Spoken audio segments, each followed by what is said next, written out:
जोहार गे सानम को तेना नवा भिडियो रे पे सगुन दाराम तेना भिडियो दबन जरा मेन कथा और भेंता कथा दाइके साला गालोच गुटायाबन ताले चले क्वेश्चन सन के बन मांगा कुकली मेन कथा और भेंता कथा मेनते चेत एम बुझा दाइके साला ऑल में तला मेन कथा दो हुयुग कना चे मिटांग अड़े कथा से जहा जिनिस रिया आर मित नितुम अयत ओनागे मेन कथा को मेता जेलेका लई चाल कथा और आरे चाल दा दो हाहास गया नोआ रेना मेनत कथा दो कथा पढ़ाओ मित होड़ा कथा और मित होड़ ठेन पढ़ाओ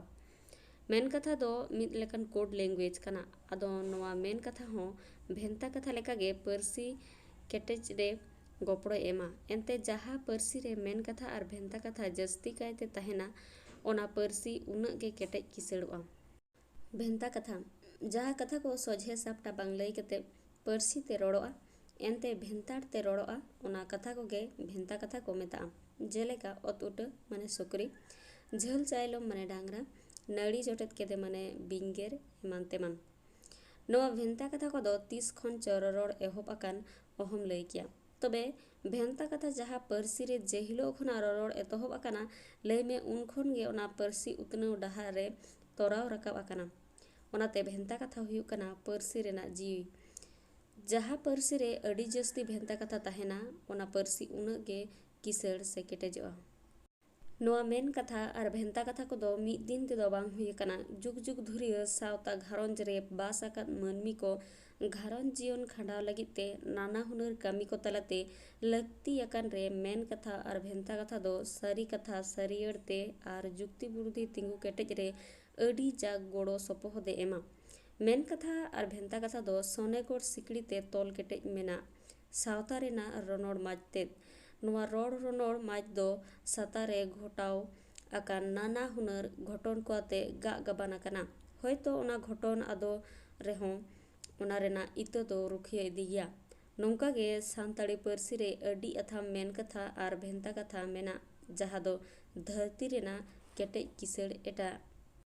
परसी रे नुना दो बनुआ ओनाते सांताड़ी परसी धरती रे मेना अडी केटेज किसड़ परसी को मुद्रे मिटांग न्यूमाना कना सांताड़ी परसी भारत दिसोम मेने धरती रिया अडी मारे परसी नितो हबी दोमे बांग चर्चाव अकन रहूं सावता तोला लायलाकचार परब को तलाते जहा उडंग चर्चाव हेज अकना ओनातेगे परसी सिकड़ी दो बांग ढिला अकना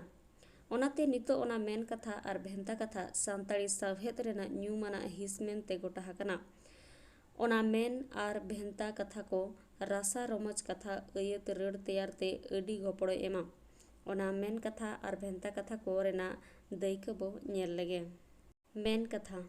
काड़ा दो मिद धाव गे हपायादा माने मनमी मिद धाव गे ठोका आय टाका खान दो बहु और दाका खान दो गहु टाका ते सानामा ᱧᱟᱢᱚᱜᱼᱟ साहाव खरेम लहा माने कमी रे रिकिड़ हटा ते हती दो आलम दपाले माने कई दपाल ताहेन रेमा हटा हटा बनु रेमा बटा बटा माने अभुल के खरच मोचा कथा गे सेबेला दाका उतु दो बांग माने सेबेल व्यवहार भेंता कथा छाता दारे मेने जावाय पिलचू रसा मेने हंडी कारामबित मेने उपस नींद पेड़ा कोंबड़ो कुडम चंचिर मेने सिम सिरम गेले कुड़ी गिद्रा मेद आरसाल माने सिखनत साकाम ओड़े माने बापा को एमानतेना